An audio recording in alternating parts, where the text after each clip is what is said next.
Hello students, good morning. मैं आपकी Shweta ma'am. बच्चों, आज संडे है और आज टर्न है जिंदगी की स्टडी में एक नई स्टोरी का, और स्टोरी हमको क्या मैसेज देती है वो हम देखेंगे। तो विदाउट वेस्टिंग टाइम मैं आपको फटाफट पहले स्टोरी बताती हूँ, उसके बाद मैं आपसे पूछूंगी भी और आपको बताऊंगी कि ये स्टोरी हमको क्या मैसेज देती है। तो बच्चों, स्टोरी कुछ यूँ है कि एक राजा थे और राजा के 100 पुत्र थे। ठीक है, एक राजा थे, राजा के 100 पुत्र थे। राजा जो थे वो बहुत ही परफेक्ट राजा थे। उन्होंने अपनी प्रजा का बहुत ही अच्छी तरीके से ध्यान रखा था। मतलब एक प्रजा के हर दुख सुख में वो शामिल हुआ करते थे, प्रजा के हर दुख सुख को समझते थे।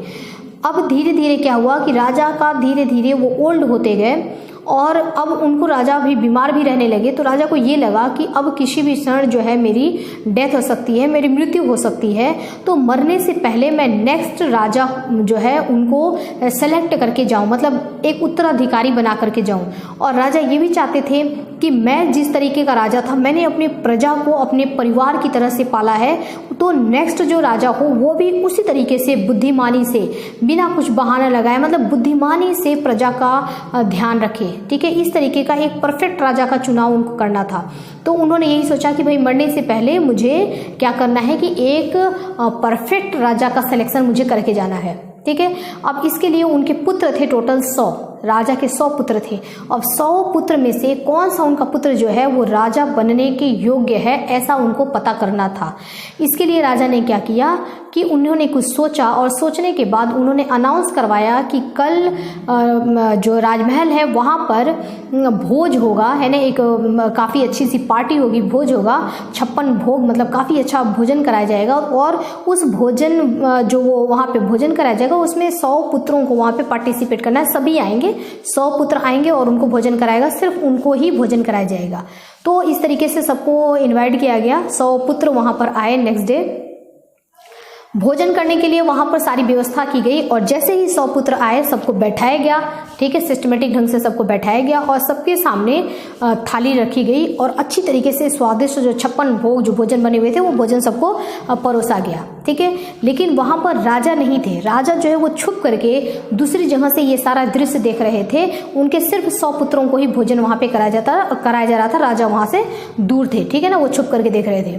उसके बाद क्या हुआ कि जब सबको भोजन लग गया, अब सब जैसे ही भोजन करने वाले थे, ठीक है ना, जैसे राजकुमार भोजन करने जाते हैं तो तुरंत क्या हुआ कि उसी समय राजा के आदेश पर कुछ शिकारी कुत्तों को उन्हीं के बीच छोड़ दिया जाता है। ठीक है, वो शिकारी कुत्ते आते हैं और बहुत ही चारों तरफ अफरा तफरी मच जाती है। उसमें से वो मतलब अटैक कर देते हैं, सारे शिकारी कुत्ते जो हैं वो राजकुमार के ऊपर अटैक कर देते हैं। और वहां पर फिर क्या होता है कि कुछ राजकुमार जो है उन शिकारी कुत्तों का शिकार करने के लिए वो कुत्तों के पीछे भाग जाते हैं उनका शिकार करने के लिए। ठीक है, और कुछ जो राजकुमार थे वो डर के मारे भाग जाते हैं ना, वो डर जाते हैं, तो वो डर के भाग जाते हैं। तो इस तरीके से बहुत सारे राजकुमार उधर चले गए, बहुत सारे राजकुमार उधर चले गए। तो ये काफ़ी अफरा तफरी मस्ती है। लेकिन उनमें से कुछ ऐसा होता है कि राजा जो है वो जो दूर खड़े राजा देख रहे थे, तो राजा ने वहाँ पर सेलेक्ट कर लिया कि मुझे किसको राजा बनाना है। ठीक है, और राजा ने अनाउंस करवा दिया कि कल राज दरबार में सभी इकट्ठा होंगे, मैंने उत्तराधिकारी चुन लिया है।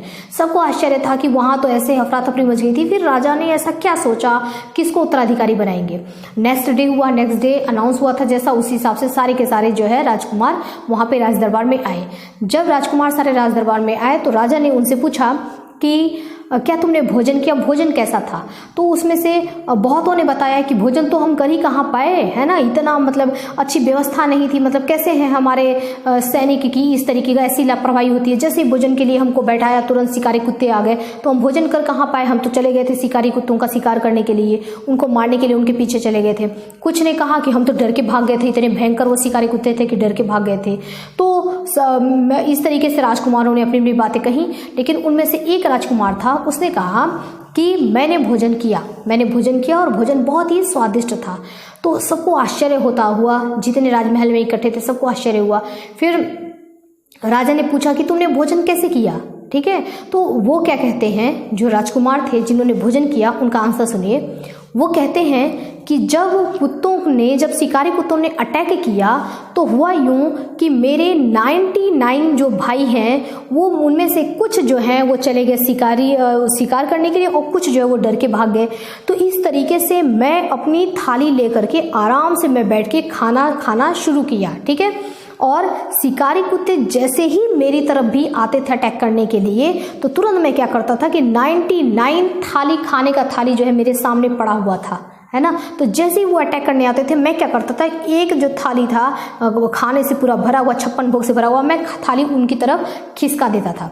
वो कुत्ते जो है वो खाना खाने में बिजी हो जाते थे, मैं भी आराम से खाता था। यानी कि मैं उन कुत्तों को भी खाना खिलाता गया और मैं खुद भी खाता गया और बहुत ही स्वादिष्ट खाना था। मैंने खाना आराम से अपना खाया, ठीक है। ये आंसर सुनते ही जितने भी राज दरबार में लोग इकट्ठा थे सबने जोरदार क्लैपिंग किया, ठीक है, उनकी चतुराई पर। और उनको राजा ने उनको जो है उनको उत्तराधिकारी घोषित कर दिया गया। तो बच्चों ये स्टोरी थी, ठीक है। ये स्टोरी हमको क्या मैसेज देती है? मैसेज हमको ये मिलता है बच्चों, स्टोरी हमको मैसेज ये देती है कि सिचुएशन हमारे सामने बहुत ऐसे हो सकते हैं, सबके सामने ही सिचुएशन आते हैं। जब भी हम किसी काम को ठानते हैं, किसी काम को करना चाहते हैं तो हमारे सामने बहुत सारा सिचुएशन आता है, निगेटिव सिचुएशन आता है कि कैसे करें, ये ऐसा हो गया तो ये हो गया, है ना। बहुत सारी सिचुएशन आती है। लेकिन जो सक्सेसफुल होते हैं, ठीक है, या जिनको सिर्फ अपने काम की पड़ी कि मुझे अपना काम ये करना है, उनके लिए वो जो गंदा सिचुएशन होता है ना, जो एक नेगेटिव सिचुएशन होता है, वो उस नेगेटिव सिचुएशन से भी बाहर निकल करके उसको पॉजिटिव में बना करके और अपने काम को डन करते हैं।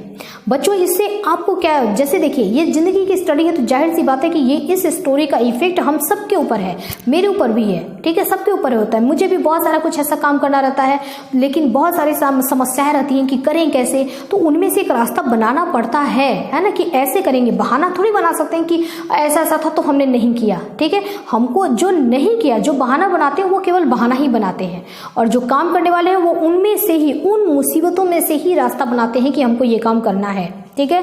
अब बच्चों स्टूडेंट्स आप लोग के लिए मैं बात करूं तो देखिए, क्लास में अगर मैं बोलती हूं कि बेटा टेस्ट है, कल टेस्ट है, ठीक है, और आपको पता पड़ा कि आपको बहुत सारा होमवर्क मिला, बहुत सारा काम मिला है, तो उसमें से कुछ बच्चे क्या कहते हैं मुझे, जैसे नेक्स्ट डे क्या तुम सबने टेस्ट की तैयारी कर ली, तो उसमें से देखो कितने बच्चे क्या कहते हैं कि काम इतना ज्यादा था, लिखते ही रह गए। कुछ बच्चे कहते हैं लाइट चली गई थी तो ये परेशानी आ गई थी तो हम कर नहीं पाए थे इसकी तैयारी, मैम नेक्स्ट डे टेस्ट लीजिएगा, ठीक है। बहुत सारे बच्चे ऐसे कहते हैं नेक्स्ट डे टेस्ट के लिए। उसमें से कोई 1-2 वही बच्चे होते हैं जो कहते हैं कि हाँ हमने वो सारा काम भी कर लिया और हमने टेस्ट का प्रिपरेशन भी कर लिया, है ना। तो वो जो 1-2 बच्चे हैं ना, वो वही बच्चे हैं जो वहां पर जिन्होंने भोजन किया, जो राजकुमार थे जिन्होंने भोजन किया।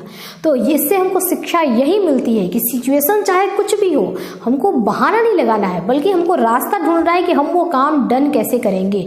और ये चीज सभी स्टूडेंट्स में होता है, बहुत सारे, मतलब मैक्सिमम स्टूडेंट्स ऐसे होते हैं जो नेक्स्ट डे यही कहते हैं कि ऐसा हो गया तो ऐसा हो गया तो ऐसा हो गया, इसलिए हमने ये काम नहीं किया, ठीक है। किसी को टारगेट दिया जाता है कि भाई ये तुम्हारा टारगेट है ना, तुमको ये पढ़ाई पूरा करके आना है, तो इस तरीके से ये हो गया तो ऐसे हो गया, तो गेस्ट आ गए थे तो अजमेर चले गए थे, ये हो गया, है ना, नहीं हो पाया, ठीक है, नहीं हो पाया वाली बात थी। और अगर इन तमाम काम के अलावा भी अगर वो स्टूडेंट ठान ले कि मुझे टेस्ट की तैयारी भी करनी है, अपना टारगेट भी कंप्लीट करना है, तो 100% है कि वो उस चीज को कर लेगा, अगर उसने दिल से ये चीज सोचा है करने को तो, ठीक है।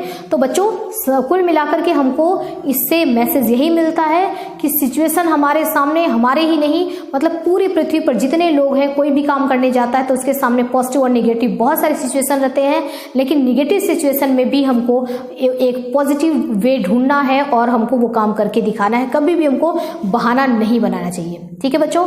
तो ये रही आज की स्टोरी। नेक्स्ट संडे में फिर हम लोग आपसे मिलेंगे, फिर मैं मिलूंगी, आप मिलेंगे, हम सब मिलेंगे और जिंदगी की स्टडी में हम एक नई स्टोरी सुनेंगे और वो स्टोरी हमको क्या मैसेज देती है ये हम देखेंगे, ठीक है बच्चों। तो अभी के लिए इतना ही, स्टडी करते रहिए। ओके बच्चों, हैव नाइस डे। और मंडे से वापस आपका सब्जेक्ट शुरू हो जाएगा, जैसे मैं आपको पढ़ा रही हूँ। मंडे को टर्न है आपका, मैंने आपको बताया था मंडे को क्या है हमारा मॉर्निंग ओरल, इस तरीके से जो हमारा टाइम टेबल मैंने आपको बताया था, उस टाइम टेबल के अकॉर्डिंग आपको सारे सब्जेक्ट्स के वीडियो मिलेंगे, Hindi, English, maths, science, SST, morning oral और टेस्ट और हमारा ये जिंदगी की स्टडी, ये सारे सब्जेक्ट्स बच्चों आपके चल रहे हैं पूरे वीक। तो अच्छी तरीके से आप लोग स्टडी करते रहिए और सारे सब्जेक्ट स्टडी करिए। मैं जो भी आपको जिस सब्जेक्ट में मैं जो भी पढ़ा रही हूँ, हिंदी में जो पढ़ा रही हूँ, इंग्लिश में जो पढ़ा रही हूँ, जिस सब्जेक्ट में जो भी पढ़ा रही हूँ, वो सारी चीजें वही सिलेबस आपके एग्जाम में आएगा। ठीक है, जो आपने कॉपी पर किया है वही वीडियोस के द्वारा स्टडी करिए, उसको देखिए, उसको लिखिए अच्छी तरीके से। समझ में नहीं आता है वापस आप मुझसे पूछिए, और जो आपने स्टडी किया है ना कॉपी पे, जो आपके है, जो मैंने वीडियोस में कराए हैं, वही एग्जाम में आएंगे। और बच्चों, कुछ बच्चों के मैसेज आए थे कि साइंस का मैम आप जो काम करवा रहे हैं वो हम किस कॉपी में करें, क्योंकि कुछ 5th तक के बच्चों का ईवीएस चलता है। तो बच्चों वो काम आपको ईवीएस की कॉपी में ही करना है। ठीक है बच्चों, तो स्टडी करते रहिए। ओके बच्चों, हैव अ नाइस डे।